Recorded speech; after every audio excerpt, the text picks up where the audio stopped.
안녕하십니까. 시사포커스 강민입니다. 오늘은 국감 뒤풀이 방송 두 번째 시간입니다. 강명일 MBC 노동조합 위원장님하고 같이 법률 보고 계신 이문수 변호사님 모셨습니다. 아, 반갑습니다. 반갑습니다. 안녕하십니까? 네.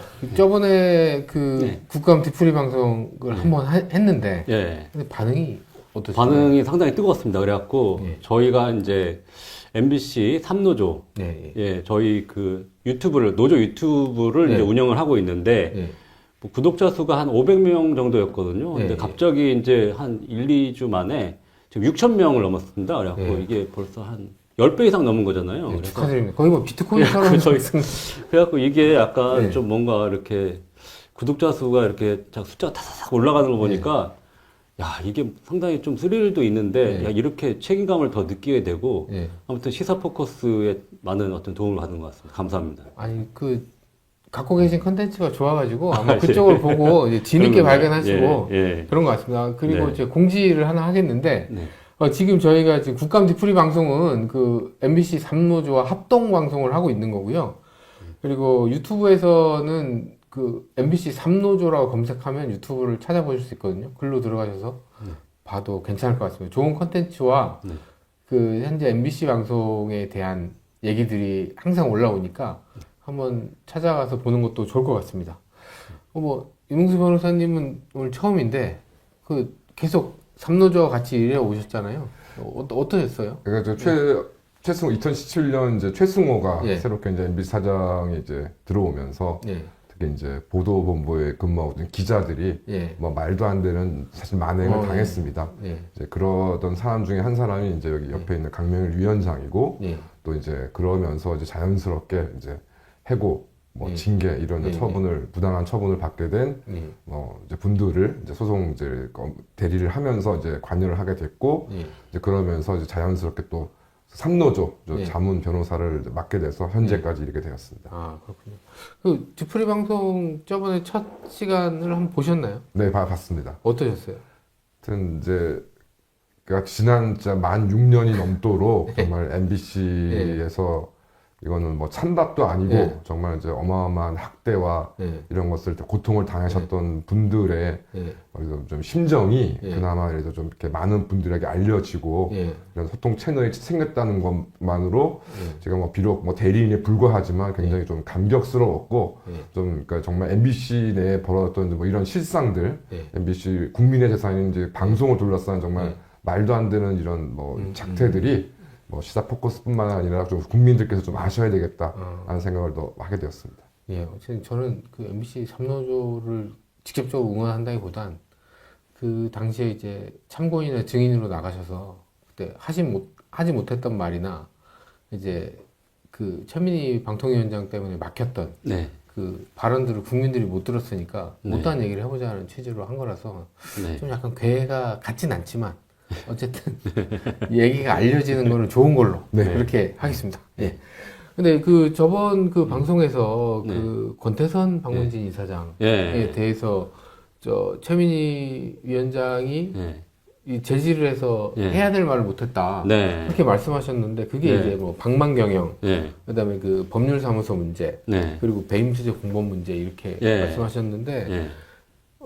어쨌든 그 말을 하려다가 못한 거잖아요. 못했죠. 예. 예. 예. 그분들이 이제 불리하다고 느껴서 그런 거라고 예. 생각하시나요? 그렇죠. 이제 이렇게 뭐 최민희 위원장 입장에서 보면은 이게 이제 뭐 완전히 진영 논리잖아요. 위원장은 원래 이제 심판인데 네. 자기 출신 당에 소속된 것처럼 이렇게 뭐 국감을 진행하다 보니까 이제 불리한 부분들은 딱 끊어주고 네. 또 이제 더 이상 진행이 안 되게 하는 게 도움이 되겠다 하면은 가차없이 끊더라고요. 네. 보통 이렇게 해서 제가 예를 들어서 이제 권태선 이사장이 얘기를 할 때 제가 중간에서 이제 그건 아닙니다라고 끼어들면 참고인은 주의를 하세요 하면서 제지를 하고 예. 계속 얘기한 다음에 계속 이어가면 되잖아요. 네. 딱 끊고 뭐 들어가라고 얘기를 하는 거예요. 그래갖고 야 이거는 보니까 불리한 건 끊는구나. 근데 그때 느낀 예. 감정이 예. 어떠셨어요? 갑자기 말을 하고 있는데 딱 하지 말라고 하니까. 그러니까 이건 완전히 편을 드니까 기분도 되게 나쁘고 이게 뭐 이렇게 할 말이 되게 많고 제가 개인으로 나간 게 아니지 않습니까? 네. MBC에서 이제 핍박을 받는 저희 노조원들을 대표해서 나갔고요. 네.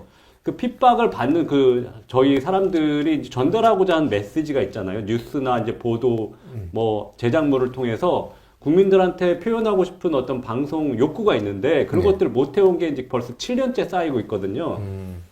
그거를 이제 전달하고 바로잡을 수 있는 기회인데 시간이 딱 잘리니까 기분도 나쁘고 이렇게 언로가 차단되는구나 이렇게 해서 답답함을 많이 느꼈습니다. 국회에서조차. 예, 네. 과반인데. 근데 그 변호사님도 그 자리에 계셨어요.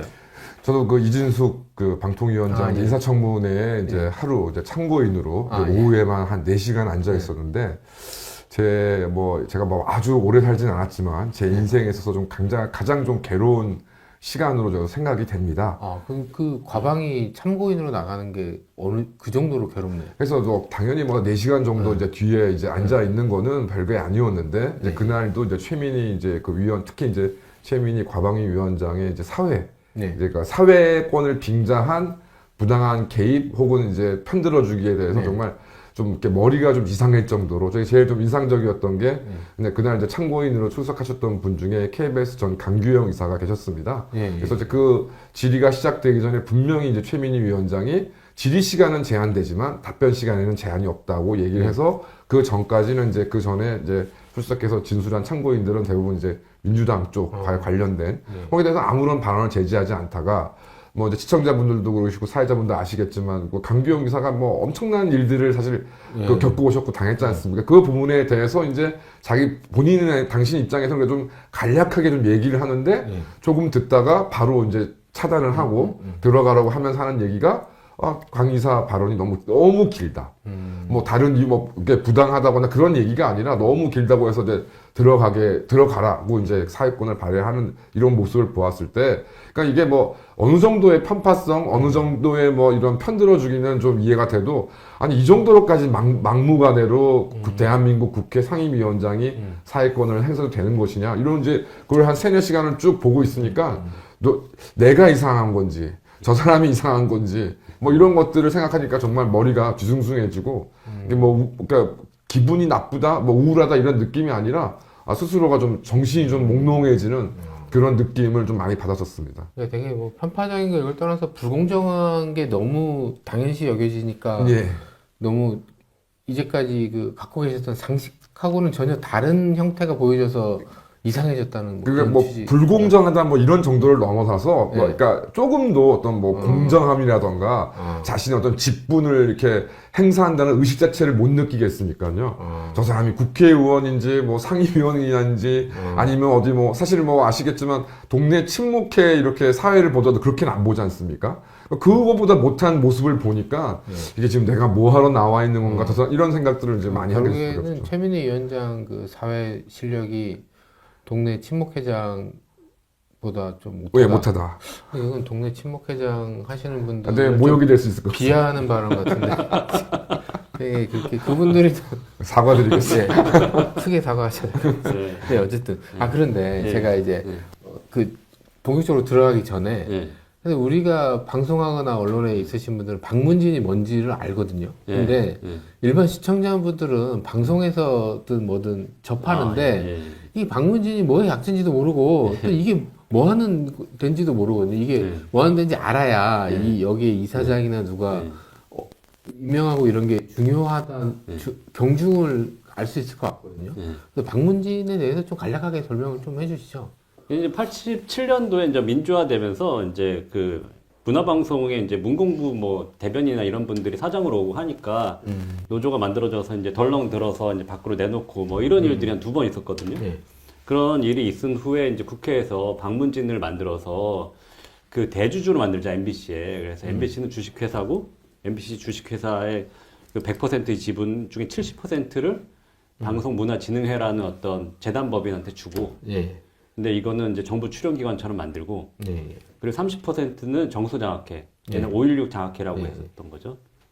그쪽에 이제 그 박정희, 유경수 이렇게 네. 해서 정수 장학회잖아요. 그쪽에 이제 30%를 주고 네.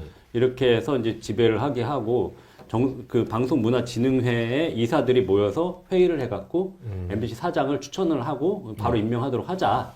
이렇게 해서 만든 거고요. 이게 이제 그 추천이 이제 이사가 이제 9명인데 네. 여당에서 6명, 야당에서 3명을 추천하도록 되어 있습니다. 예. 그래갖고 이제 여기 옛날 문재인 때 추천을 했던 6명 이사 중에 대표 권태선 씨가 지금 이사장을 계속하고 있는 거예요. 아, 예. 벌써 이제 대선 끝나서 이제 정권 바뀐 지가 2년 반이 지났는데 임기가 이제 지난 8월에 끝났거든요. 근데 그 이후에도 이제 판결 때문에 계속하고 있는 거죠. 그 문재인이라면 문다의 아빠 말씀이시네요. 예, 그분. 예. 그분 따님이 굉장히 바쁘시더라고요. 예, 요즘. 어쨌든 그러면 그 박문진이 사장 인사에 관여할 수 있는 거기 때문에 사장을 거의 뽑죠. 뉴스에도 그럼 영향을 끼칠 수 있나요? 그런 기관인데도 불구하고. 그러니까 이제 본부장도 사실은 뽑잖아요. 예. 거의 다 승인을 받아서 사장의 예. 명단을 갖고 이렇게 예. 보도본부장 누구 할 거고 편성본부장 누구 할 예. 거고 부사장 누구 할 거고 임원들을 이제 심의해서 뽑잖아요. 예. 그러면은 이제 그 추인하고 이런 예. 것들을 하거든요. 그러면은 거기서 이제 보도본부장 나랑 프렌들리한 사람이 간다. 그러면은 이제 도장 찍어주고 그러면은 그분이 상당히 좀 그 민주당 편향되게 좀 방송을 할 수가 있는 거죠. 그러면은 현재 그 MBC에 흔히들 말하는 편향됐다고 주장되는 여러 가지들이 박문진 그 구성에서부터 잘못됐다고 보면 되나요? 지금 그렇다고 봐야 되는 거고요. 지금 근데 이제 그전에는 또 최소한의 저널리즘의 어떤 저널리스트로서 양심이 있기 때문에 예, 그렇죠. 노골적으로 이제 할 수가 없었고, 이제 사규에서도 공정성, 객관성, 균형성을 이제 취재보도 준칙으로 하고 있기 때문에 기자들 사회에서도 야, 너 그렇게까지 하면 되냐? 기자가? 이런 말 듣기 싫어서라도 최소한의 이제 균형, 기계적인 균형을 맞췄는데 지금 그런 것도 없는 것 같아요. 대놓고 앵커가 국민들이 이제 판단하고 선택해야 된다. 이재명 1심 판결 나왔어요. 예. 그 금요일이었죠. 그때 앵커 멘트 맨 마지막에 보세요. 뭐라고 하냐면은 검사가 이제 기소를 하면 예. 구형을 하면 그 범위 내에서 판사는 판단을 하는 거고 그럴 수밖에 없는데 국민들은 보고 판단을 할 수가 있다. 선택을 할 수가 있다.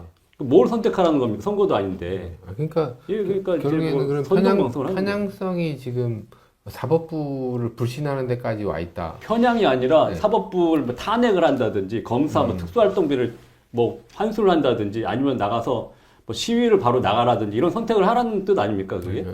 그래서 제가 보충적으로 좀 말씀을 드리면 이제 상법을 조금만 아시면 이제 아시고 사실 상법이라기보다는 이제 단체 구성 원리의 이제 기본인데요. 이제 강 위원장이 얘기한 것처럼 지금 방송문화진흥회라는 이제 또 단체가 MBC 전체 주식의 70%를 보유하고 있습니다. 이건 뭘 의미하냐 그러면 상법상 이제 그 지분의 4분의 3을 이상을 가지면 이제 회사의 합병, 폐업 이런 것들을 결정하고 있을 수 있는데 그런 아주 예외적인 경우를 제외하면 지분 80%를 가지고 있는 사람은 사실상 회사 내의 모든 일을 결정할 수가 있습니다. 근데 그런 상황에서 이제 과거하고 좀 비교하면 좋겠는데요. 제가 이제 소송 등으로 인해서 이제 박근혜 정부 시절에 방송문화진흥회 이제 이사회 속기록과 이제 현재 문재인 이후의 속기록을 비교해 보면 그럼 예를 들어서 이제 야권에 추천된 이제 박문진 이사가 이제 보도 관련 이슈에 대해서 보도본부장이나 보도본부장을 이제 이사회에 불러서 이러저러한 부분을 막 따집니다. 그러면 이제 이 부분에 대해서 해명도 하고 시정도 하겠다. 이제 이런 의견들 청취를 하는데 문재인 정부 이후에 방송문화진흥회 이사회 이제 그 속기록 같은 걸 보면 그러니까 이제 당시 야당, 지금 현재 여당이 이제 국민의힘 쪽 추천 인사가 이제 이렇게 저러한 문제를 이제 보도 관계자한테 질문을 하면 그런 얘기들이 질문을 해서 적당히 답변이 되면 권태선 이사장이나 이제 여권 쪽 이사들에서 이걸로 끝을 내자. 그냥 약간 이제 논의를 차단시켜버리는. 그러니까 더 이상 이제 문제가 제기가 되지 않는 그런 일들이 사실 내부에서 계속적으로 좀 일어나왔던 것이고, 근데 말씀드린 것처럼 방송문화진흥회가 70%라는 절대적인 지분을 갖고 있는 이제 주주기 때문에 사실상 물론 임명된 사장이 자체적인 판단에 의해서 인사하는 경우도 있지만 특히 본부장을 포함한 주요 임원급 계열사 사장 이런 부분에 대한 부분 같은 경우에는 사실상 이제 방송문화진흥회가 주주로서 예. 이제 뭐 삼성이나 이런 그룹의 총수생하시면 될 예. 겁니다. 예. 그런 부분에 대해서 뭐 통제도 할 수 있고 예. 감독도 할 수 있다. 그런 어느 정도 상당히 막강한 권한을 가지고 있는 것만은 사실입니다. 근데 이제 30년 동안 운영하면서 네. 구체적인 보도 건건수에 대해서 어떻게 보도해라, 이렇게 보도해라, 보도 지침을 내리면 안 되겠죠. 예. 그걸 이제 대놓고 할 수는 없는 거라서 안 한다고 계속 얘기를 하는 거고요. 예. 근데 이제 지금 뭐 그 학자들이나 언론 학자들이나 뭐 여기저기서 얘기하는 거는 결국은 야당에서 추천을 하는 사람들이 결국은 한 단계 건너서 사장을 뽑고 임원들을 뽑는 거기 때문에 후견인 아니냐, 정치 후견인 제도다라는 비판이 있어 왔습니다. 그럼 이제 얘기를 종합해 보면은 박문진의 구성에 따라서 그 보도 편향성이 발생할 여지가 지금 충분히 있다. 근데 과거에는 그런 여지가 있었지만은 기자들이 양심에 의해서 그런 게이트키핑 역할을 했었는데 이제는 그런 것조차 없다. 지금 현 상황을 그렇게 보고 계신 건가요? 근데 그 기조 자체가 이렇게 보면은 기계적 중립이라 그래서 보도가 딱 있으면은 일단 무슨 발표가 있어요. 그러면은 이 뉴스 시간이 뭐 한 1분 20초다. 그러면 3분의 1은 이제 무슨 발표를 했다. 그 다음에 3분의 1은 여당 입장, 3분의 1은 야당 입장. 혹은 뭐 이런 거 없이 여야 정쟁만 있다면 여당 반, 야당 반. 이런 식으로 이제 기계적으로 분량, 초에 의해서 이렇게 나눠서 이렇게 공정성을 확보를 해왔거든요. 네. 근데 이제 그런 어떤 최소한의 형식적인 균형 감각도 없고, 지금 언론 노조 출신인 보도본부장이 나와서, 혹은 보도국장이 나와서 정책 간담회를 하거든요. 네. 그 보도국장 정책 간담회를 이제 옛날에 박장호 보도국장, 지금 뭐 보도본부장으로 알고 있는데, 그분이 이제 얘기를 할 때 뭐라고 얘기했냐면은, 이게 언론 미디어 시장 자체가 좀 기울어졌다. 그 뭐 조중동이 다 우파기 때문에 그렇다. 그러면 최소한 거기에 균형을 맞추려면 공영방송 MBC는 조금 더 이쪽으로 해가 균형을 맞춰야 된다. 그거가 이제 그 건전한 미디어 시장을 발전시키기 위해서 MBC가 가야 할 길이라고 자기는 생각한다. 대놓고 자기의 편향성을 정당화시키는 말을까지 해요. 그러면은 스스로 그 보도본부장이 스스로 보도국장이. 보도국장이 예.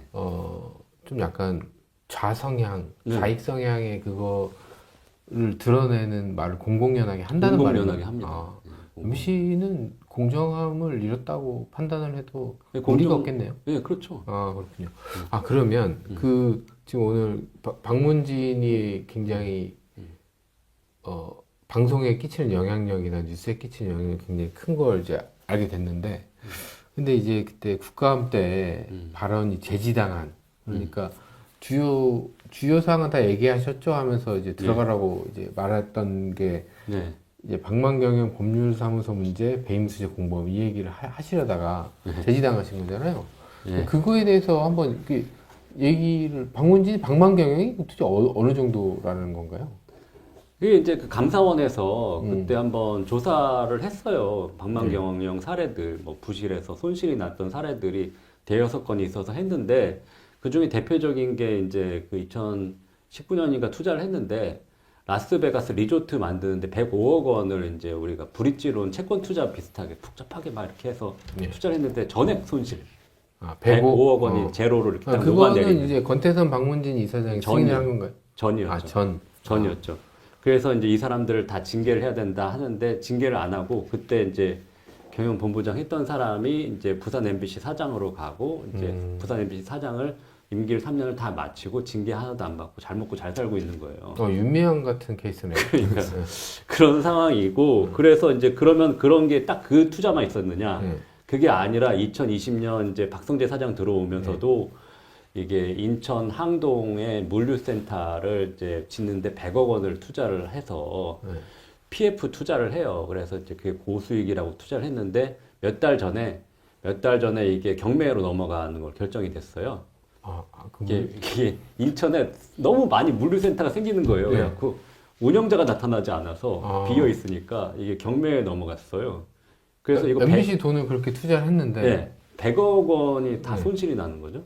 근데 이건 최근에 난 거기 때문에 관리 감독 책임이 권태선 이사장과 이사들한테 있는 거죠. 그렇게 있는데 그 관리 감독을 하는 사람이 이제 그때 라스베가스나 이런 그 대체 투자를 했던 경영본부장 이 옛날에는 경영국장이었고 담당 팀장이었고 이런 사람들이 지금 경영본부장을 하고 경영지원국장을 하고 있는 거예요. 아, 지금 현재? 예, 지금 현재도. 아. 그래서 이 사람들이 이건 이렇게 관리하고 있습니다. 보고를 이 권태선 이사장한테 가서 비공개로 비밀리에 이제 이사진을 모아놓고 하는 거죠. 그러니까 저희는 어떻게 돌아가는지 잘 몰라요. 이렇게 간접적으로 듣는 것이지. 그래서 항동에 이제 그게 한 70억이 날라갔고, 한 100억이 날라갔고, 그 독일 부동산 회사가 하나 있는데, 아스트로라고, 엑센트로라고 있는데, 그 아센트로의 저 주식을 담보로 해갖고 이제 채권 투자가 있는데, 그것도 70억이 날라갔어요. 그래갖고 이제 그 주식의 가치가 너무 떨어졌기 때문에 네. 40억 정도는 대손 상각 처리를 하고 30억은 그래도 신락 같은 희망이 있다면서 계속해서 만기 연장을 하고 있는데 그 70억도 거의 손실이라고 봐야 되거든요. 근데 그것도 이제 지금까지는 연장되고 연장을 했던 주체가 지금 권태선 이사장이 오케이 한 거거든요. 아. 그러니까 자기 책임이 없다고 자꾸 얘기를 하는데 예. 책임이 이렇게 있거든. 170억이 날라갔으면 누군가 징계를 받아야 되는데 징계를 받아야 될 사람들이 지금 본부장을 하고 있고 보고를 하고 있지 않습니까? 아니 그런데 권태선 이사장은 뭐 이익을 봤다 뭐 이렇게 주장을 한 걸로 알고 있는데. 그러니까 이익을 봤다는 얘기는 뭐냐면은 그때 투자를 하는 액수가 부동산 대치 투자가 전체가 1,900억이잖아요. 예. 그럼 일부는 이제 이자 이율 뭐 예금 이자 이상으로 이제 이익을 봤다. 그런데 한 서너 건이 이제 부실이 터지면서 라스베가스 105억 날라가고 지금 170억 날라갔으니까 합쳐서 275억 원이 날라갔는데 그냥 그걸 그 예금 이자로 놔뒀을 때보다는 이익이 많지 않느냐 이렇게 얘기를 하는 거죠 지금. 그러면 제가 궁금한 건 그 돈이 국민 세금이 들어간 것도 있나요? 그건 아니죠. MBC는 세금을 아니고 광고 수익으로 먹고 살잖아요. 근데 이제 그 돈이 사실은 옛날 여의도 MBC를 판 돈이 갑자기 3천 몇백억이 들어온 거예요.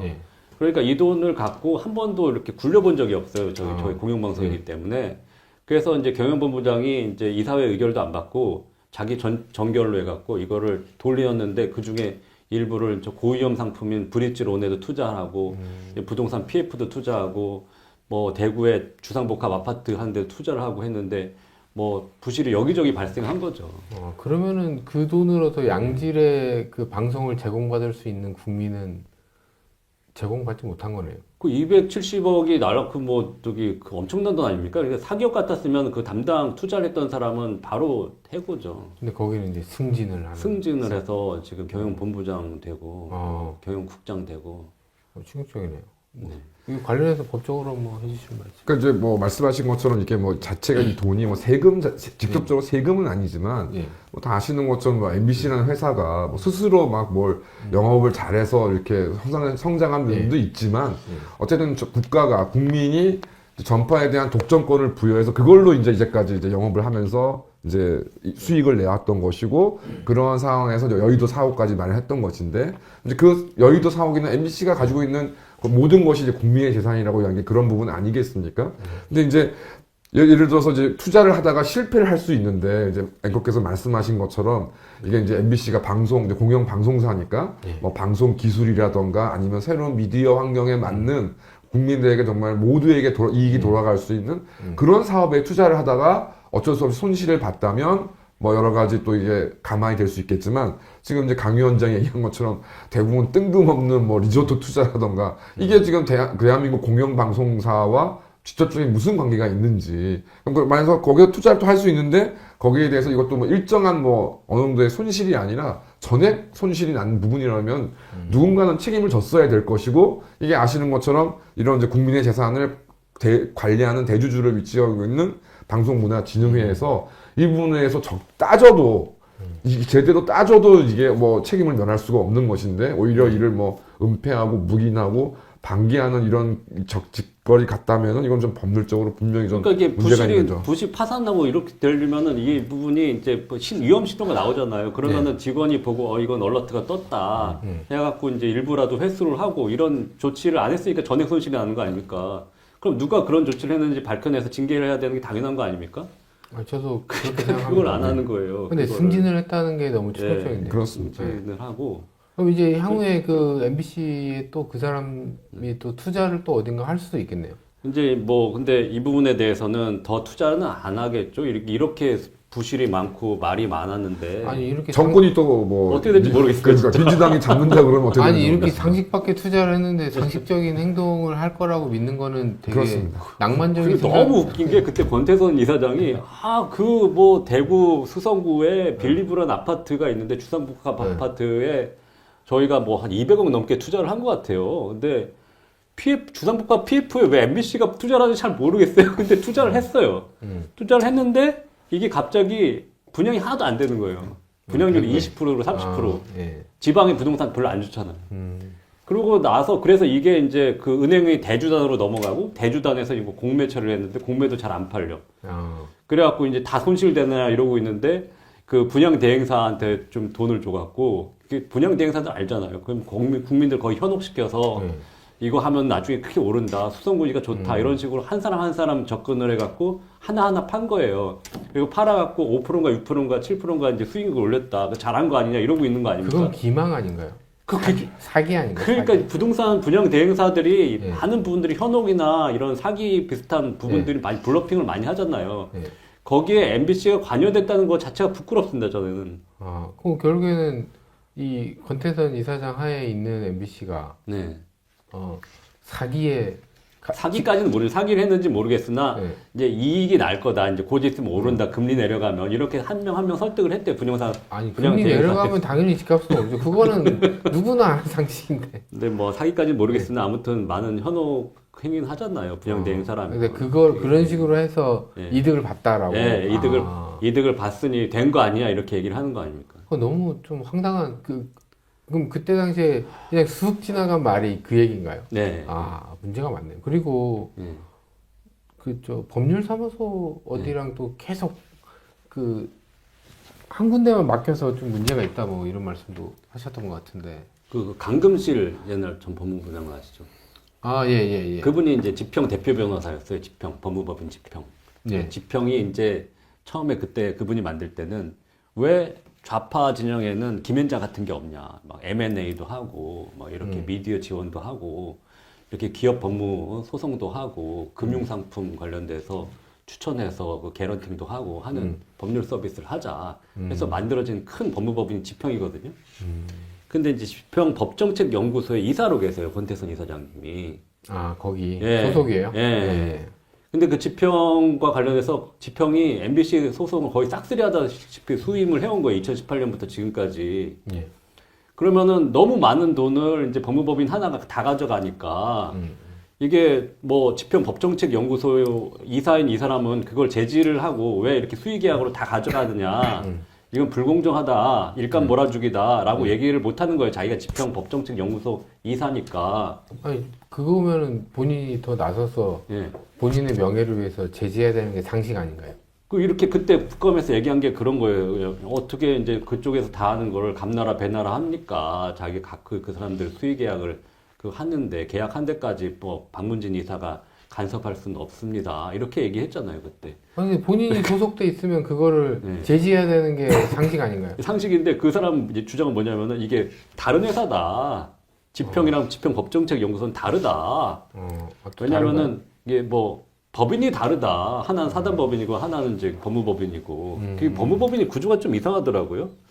이렇게 뭐 보통 파트너십으로 되어 있는 지평 같은 데는 유한회사인가 뭐 이런 부분들이 있는데 그런 경우가 있나요? 아니 그러니까 이제 이게 뭐 어떤 유한 보통은 이제 요즘에 이제 대형 로펌들 같은 경우는 유한 회사라 그래서 네. 일종의 주식회사 유사한 이제 지분을 가지고 네. 되는 경우가 있고 그렇지 않은 회사들 같은 경우는 이제 무한 책임 사원들이라 그래서 그냥 사람들끼리 이제 책임을 지는 거서 형태는 이제 법인으로 되어 있지만 사실 사단법인과 크게 다르지 않을 뿐더러 지금 이제 뭐 권태선 이사장은 자신을 그래서 법무법인 지평과는 관계가 없다. 예. 소속되어 있는 지평법정책연구소는 법무법인 지평과 다른 법인이다라고 주장을 하지만 어쨌든 법무법인 지평이 그 법정책연구소를 설립을 했고 구성원도 상당수가 법무법인 지평 소속의 이제 변호사들이고 하니 분명히 무언가 이제 문제가 될 수 있는 소지가 있는 것이고 이에 대해서는 권태선 이사장이 이제 방송문화진흥회 이사장으로서 분명히 어떤 선을 그었어야 되는데. 근데 처음에 박충건 의원이 얘기할 때는 이거 전혀 다른 회사고 그리고 이게 상관도 없는데 왜 무슨 소리냐면서 발끈하는 거예요. 그래갖고 나중에 그 김장경 의원이 이렇게 발언을 할 때는 이게 다 찾아봤는데 지평의 대표 변호사가 지평 법정책연구소의 이사다. 지평의 명예대표 변호사가 지평 법정책연구소의 이사다. 그러면 이사회를 하면은 지평의 그 대표, 명예대표랑 다 같이 모여서 회의할 거 아니에요. 예, 그러겠죠. 그러면, 이게 좀, 우리 좀 뭐 해줘.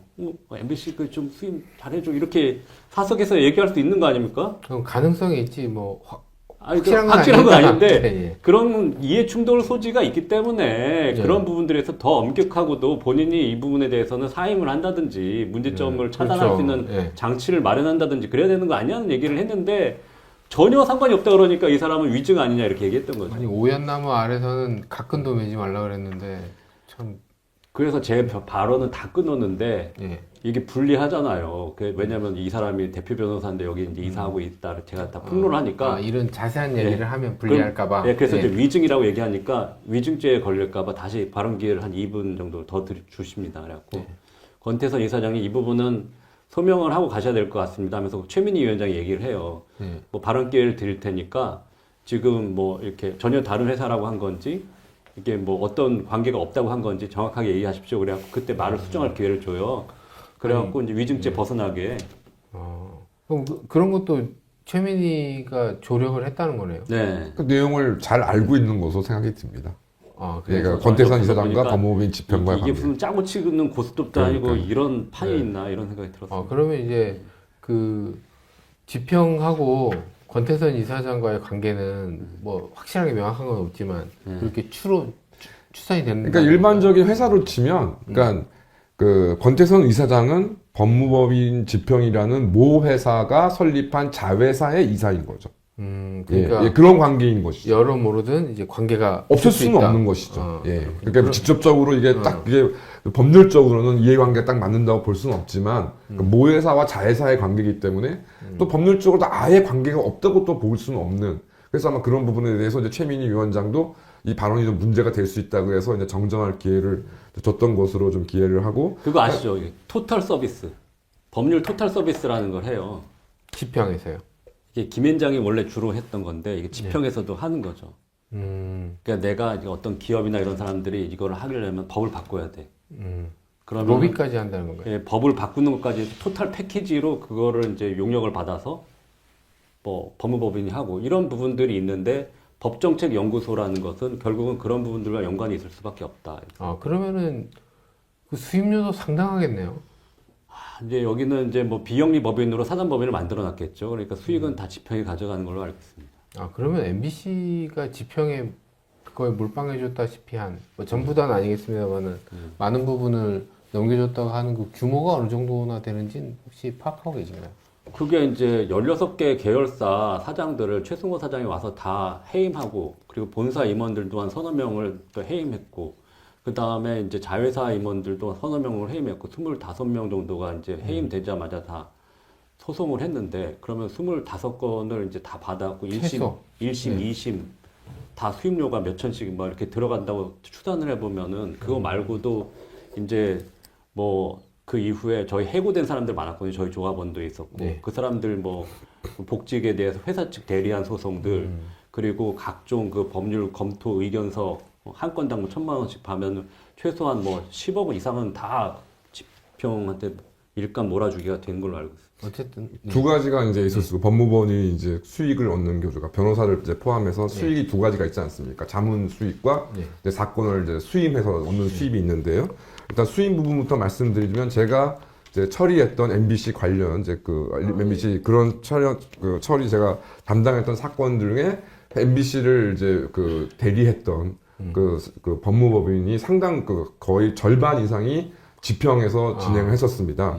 그리고 이제 제가 이것도 이제 사건을 진행하면서 알게 된 것인데, 이제 최승호가 사장으로 이제 취임한 후에, 이제 뭐 정상화위원회에서 이제 MBC 내에 이제 그들 입장에서는 적폐, 이제 공정하게 언론을 해서 이제 민주노총에 동조하지 않았던 이제 기자들 뭐 이런 정리하는 이런 일들이 이제 쭉 벌어지는데, 그 관련해서 이제 MBC 기자였다가 이제 회사를 그만두고 이제 그 변호사가 돼서 법무법인 지평에 소속되어 있는 변호사가 이제 최승호 사장 취임 후에 제가 알기로는 최소 수개월 이상 예. MBC에 상주를 했습니다. 자리까지 마련해서. 1년 상주했어요. 1년. 상주를 해서 그러면 이제 보통 이제 저희가 뭐 변호사 업무를 해보면 아시겠지만 저희가 이제 건이 있으면 이제 내용을 받아서 뭐 메일을 작성해 드린다거나 이런 식으로 이제 자문을 해 드리는데 아예 그 법인 소속 변호사가 아예 그 고객 회사의 상주까지 해서 받아가는 자문료라 그러면 이건 특히 법무법인 집행 수준에서는 이게 한두 푼으로 되는 그런 사건은 아니라고 생각이 들고 그래서 그 사람이 그냥 변호사였는데 파트너가 됐어요. 지금. 그래서 지평 파트너.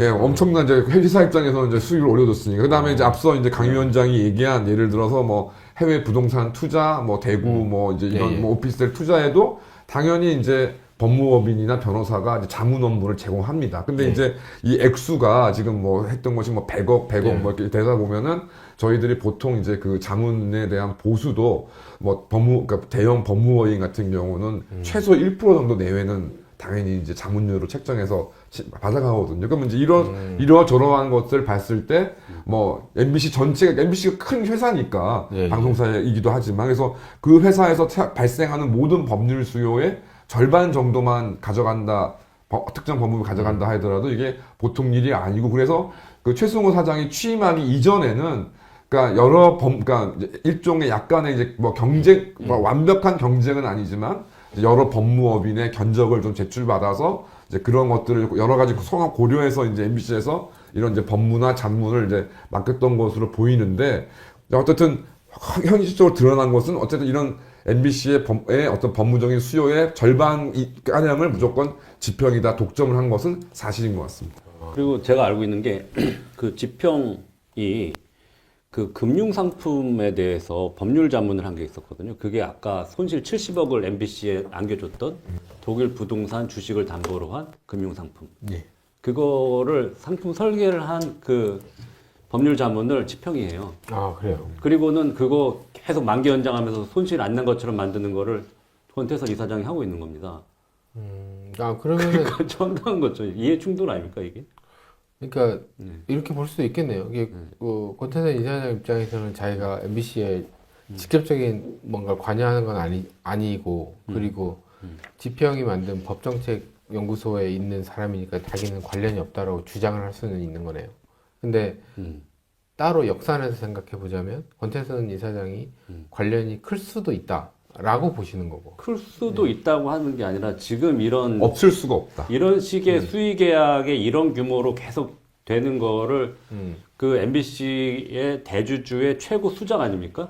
권태선이라는 사람이 있다면 예, 예. 우리 MBC에 있는 사람들이 법률 계약을 할 때 지평을 무시할 수 있겠습니까?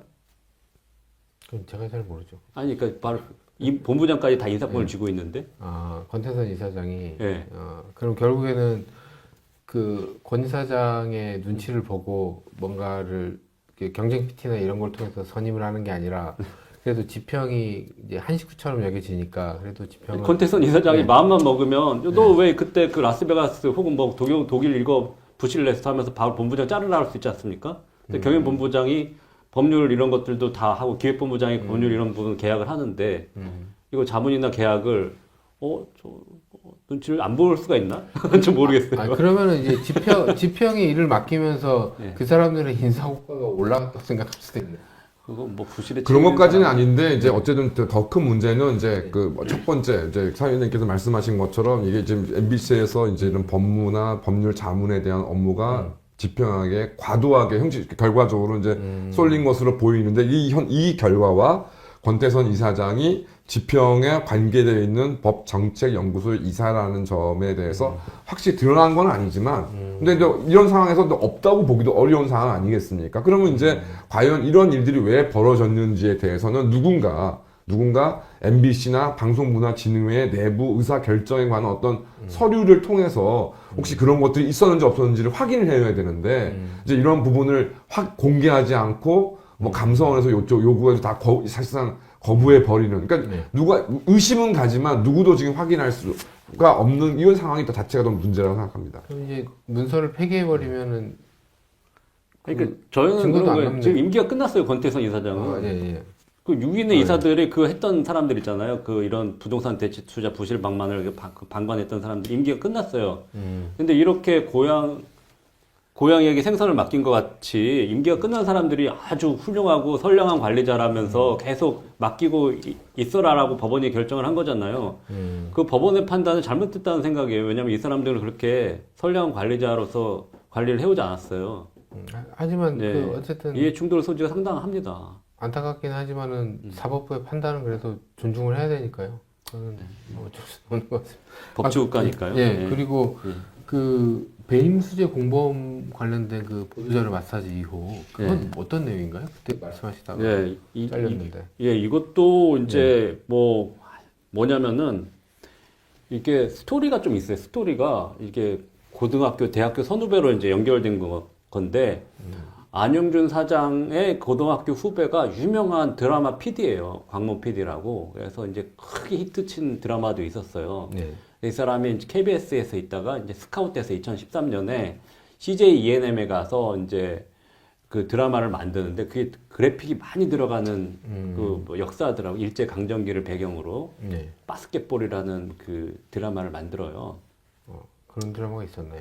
이게 실패했죠. 그러니까 실패했는데. 잘 성공했으면 뭐 넘어갈 수 있었는데. 실패했는데 들어온 적 없어요. 그거를 이제 수의 계약으로 줬는데 어떤 그래픽 용역 회사한테 그 그래픽 용역 회사의 지분 10%를 이 PD한테 준 거예요. 고맙다고 네. 무상으로 우리 같이 잘해보자고. 그건 좀 문제가 되는. 예. 이거 수의 계약으로 널 그래픽 용역을 이제 줬는데 이 그래픽 용역 회사의 지분 10%를 PD한테 줘요. 근데 PD한테 직접 주면 문제가 생기니까 이거를 이제 서로 이 지분을 이제 준다고 하는 대주주는 이제 안용준 사장이나 이 그 PD하고는 대학 선후배고, 그리고 이제 이 안용준 사장과 PD는 고교 선후배고, 네. 이러니까 이제 학연으로 얽혀서 그러면 서로 알고 있는 안용준 씨한테 명의 신탁을 맡기자 10%를 직접 주면은 이거 바로 배임 수재라고 엮일 수가 있으니.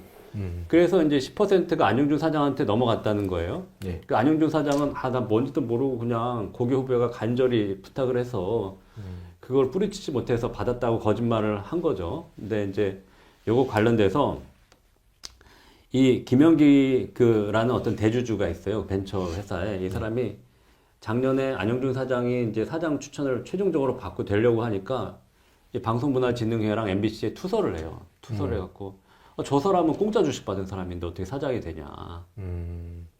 그러니까 이제 발칵 뒤집혔던 거예요. 방송문화진흥회에서. 아니, 사장으로 거의 내정을 했는데 공짜 주식을 받았다? 그래갖고 특별 감사가 이제 일어났고 감사를 하는데 뭐 이걸 잘 모르니까 법률적으로 이거를 세종법무법인에 법률 검토를 의뢰를 해요. 그건 지평이 안 맞겠네. 예, 그거를 세종에 맡겼어요. 지평이 안 맡기고. 믿을 만한데. 예, 그러니까 방송문화진흥회에서는 전전긍긍해갖고 그 특별감사 옵저버라고 방송문화진흥회 이사를 한 명 거기 파견시켜요. 박문진 이사장이. 계속 보고를 할 수 있도록. 보고를 할 수 있도록. 그래갖고 특별감사 했는데 그 세종 법무법인에서 어떻게 했냐면은 이거는 그 PD는 배임 수재 가능성이 높다.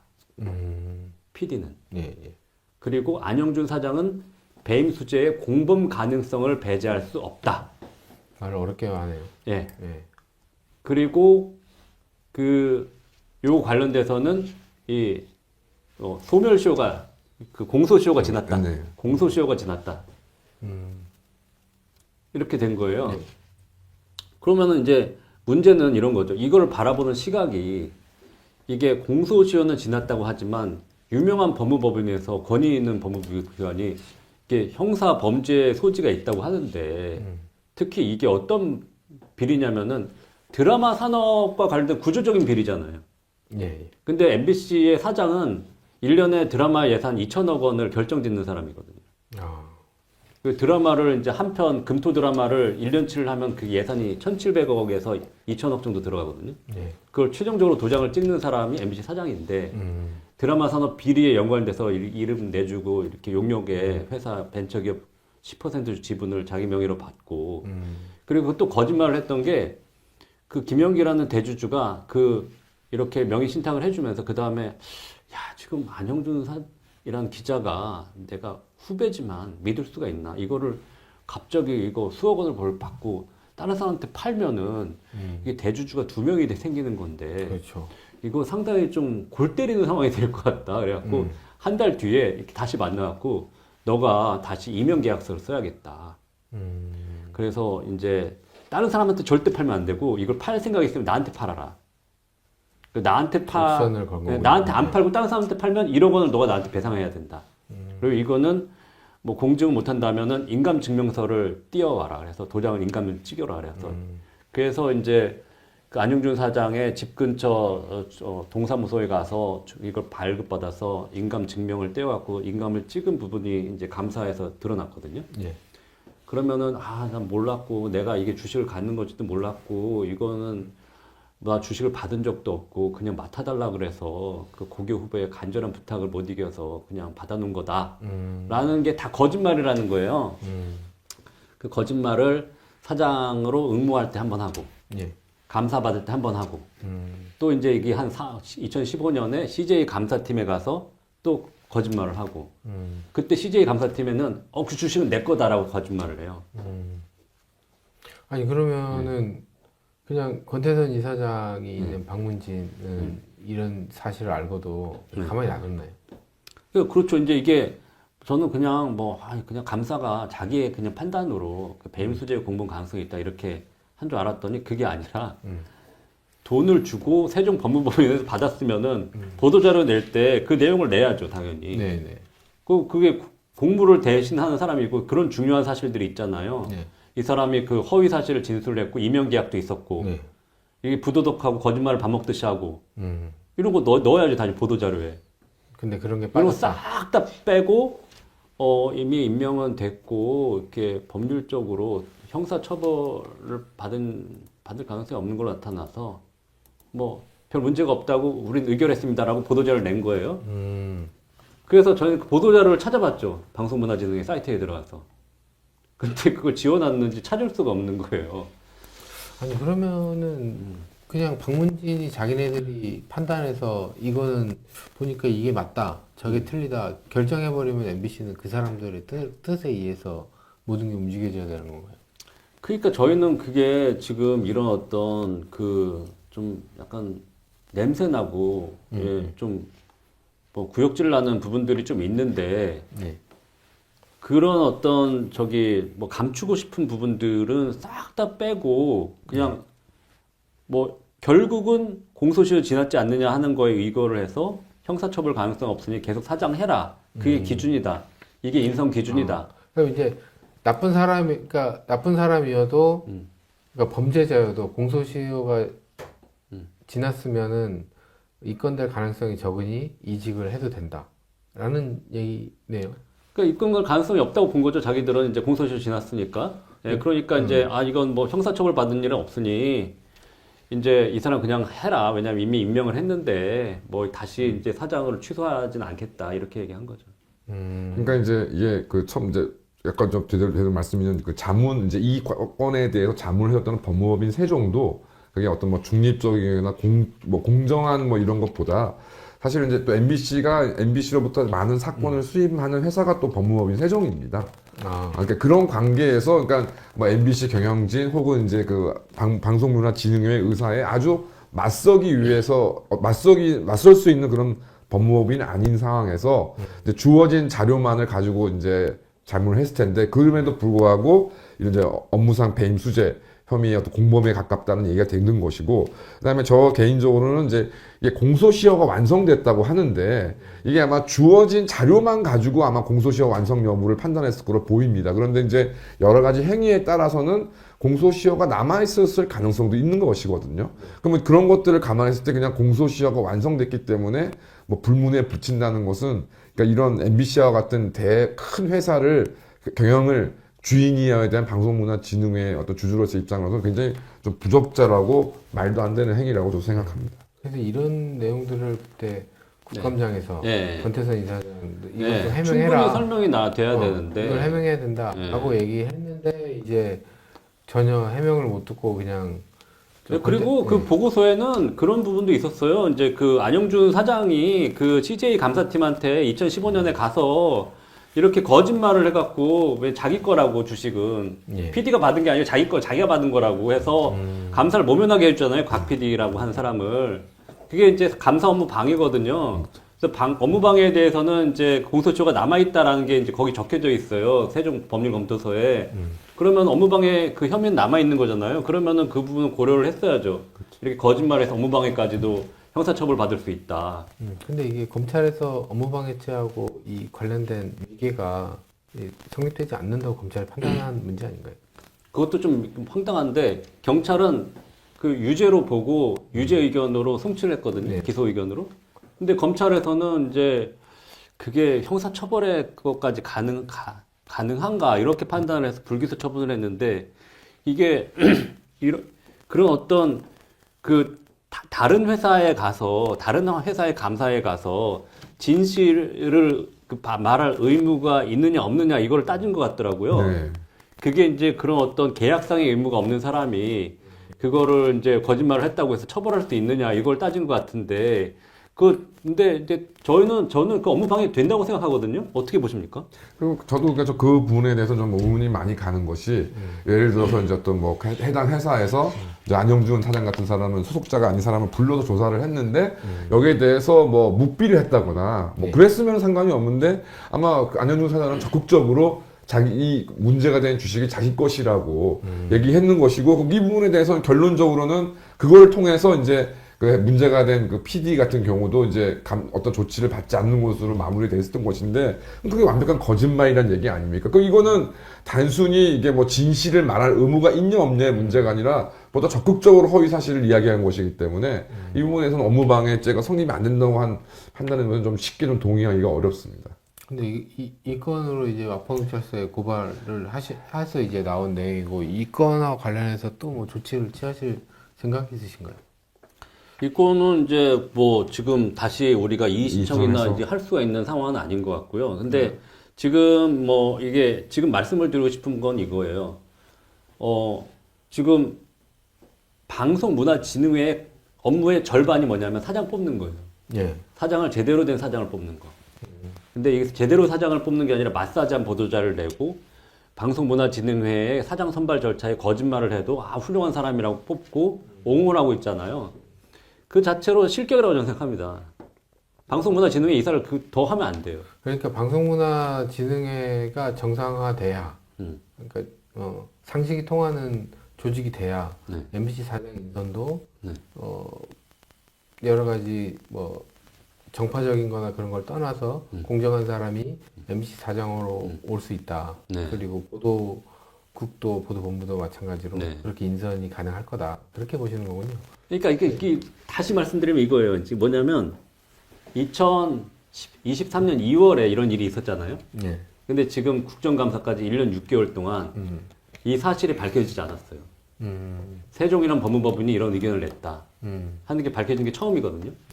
그럼 그때까지 얼마나 쉬쉬하고 감췄다는 얘기인가요? 이렇게 밀실 경영을 하면서 자기들이 그 뭐 잘못한 것들은 꽁꽁 감추고 있어서 어떤 부실이나 이런 것들이 숨겨져 있는지 진짜 모르겠어요. 근데 이제 결국에는 지금 드러난 것만 아까 말씀하신 그 270억 정도의 손해, 그 다음에 그 법률사무소 한 곳에 이제 많은 부분을 몰아주는 문제, 그리고 현재 그 안영준 사장 그 관련해서 적절하지 않다고 보이는데 적절하다라고 판단한 그런 것만 지금 현재 크게 드러났는데 네. 만약에 방송문화진흥회 멤버들이 바뀌고 그 안에 있는 서류들을 다시 검토했을 때 더 많은 문제가 나올 가능성도 있다는 건가요? 저희는 뭐 그럴 가능성이 크다고 봅니다. 근데 그거의 수장이 권태선 이사장이고 그렇습니다. 그거에 대해서 문제를 지적하다가 최민희한테 제지를 당하신. 그렇죠. 네. 그래서 이제 그 뭐 과거 이제 최승호나 박성재 이제 자상 시절에 있었던 일들인데 이른바 적폐청산이라고 하면서 어떤 방법을 썼냐면은 이제 모든 게 이제 MBC 같은 경우도 그렇고 아마 방송문화지금 상당 부분 그럴 거라고 보이는데요. 전자결제 시스템들이지 않습니까? 예. 그러니까 이제 그런 파일들이 뭐 삭제했다 그래도 어딘가에 서버에 남아있기 때문에 이제 그 사람들이 이런 걸 쫙 복구를 해서 너 이제 뭐 이쪽에 이렇게 했다는 혐의를 가지고 뭐 해고도 하고 뭐 고발도 하고 난리를 쳤기 때문에 예. 뭐 방송문화진흥회가 정상화돼서 그러니까 정상화하는 게 별게 아니라 하여튼 뭐 조금이라도 상식적으로 좀 일하시는 분들만 되시더라도 그분들을 혹은 이제 MBC 경영진도 마찬가지고 그래서 그런 내용들을 끄집어내면 그러니까 이 사람들이 결국 이게 뭐 좋은 뜻으로 이렇게 일들을 한 것이 아니기 때문에 부득이하게 근거를 남길 수밖에 없다고 생각이 좀 들고요. 그런 근거들이 확보가 되면 이제 그 안영준 사장과 권태선 이사장에 대한 뭐 비위 어떤 이런 자료들이 충분히 확인될 수 있다라고 예상하고 있습니다. 이제 또 이제 변호사님 나와 계셨으니까 여쭤보는 건데 이 박문진이 구체적으로 확실한 위법행위가 이 권태선 이사장 체제 아래서 박문진이 확실한 위법행위를 한 사례 같은 게 있나요? 그래서 뭐 확실하게 있다고 말씀드릴 수 있는 이제 위법행위는 이제 이제까지 말씀드린 부분이고 사실 이제 제일 큰 문제가 되는 부분들이 지금 그러니까 저가 생각할 때는 현재 이제 최승호와 박성재 등의 이제 전 이제 사장들과 이제 보도본부장 등이 이제 그 특정 근로자들에 대해서 이유 없이 차별적인 대우를 하고 불이익을 가했다는 이유로 현재 지금 재판을 받고 있습니다. 부당노동 행위로. 근데 이 부분에 대해서는 권태선 이사장이 또 책임이 없느냐. 그 말씀드린 것처럼 방송문화진흥에 대해서 이제 당시 이제 국민의힘이 추천한 이제 쪽에서 추천한 이사가 이사회 때마다 이런 문제들, 이러이러한 이유로 부당한 인사차별을 당하고 있다. 뭐 이런 부분들에서 분명히 이사회에서 의견을 개진을 했었고, 그다음에 강명일 위원장이나 실제로 3노조 소속 조합원들이 또 권태선 이사장에 직접 이런 의사들을 전달한 사실이 있는데 이것들을 전부 다 깡그리 이제 묵살을 했습니다. 그래서 이제 안타깝게도 방송문화진흥회의 이제 구성원들이 그러니까 특별한 공공단체이기 때문에 공직자가 아니어서 공무원에게 적용되는 직무유기죄는 성립되지 않습니다만은 그러니까 이러한 그러니까 방송문화진흥회 이사로서의 성실, 충실 의무를 다하지 못했다는 그것만큼은 뭐 자료가 그 결과들이 다 쌓여 있기 때문에 뭐 이 부분에 대해서도 분명히 MBC에서 벌어졌던 그 말도 되지 않는 숱한 만행과 학대들에 대해서 권태선 이사장도 결코 형사법적인 책임은 아닐지 모르지만 결국 책임을 모면할 수는 없다라고 생각하고 있습니다. 그렇군요. 오늘 굉장히 긴 시간 동안 네. 많은 얘기를 했는데 네. 예. 마지막으로 하시고 싶은 말씀이 있으실까요?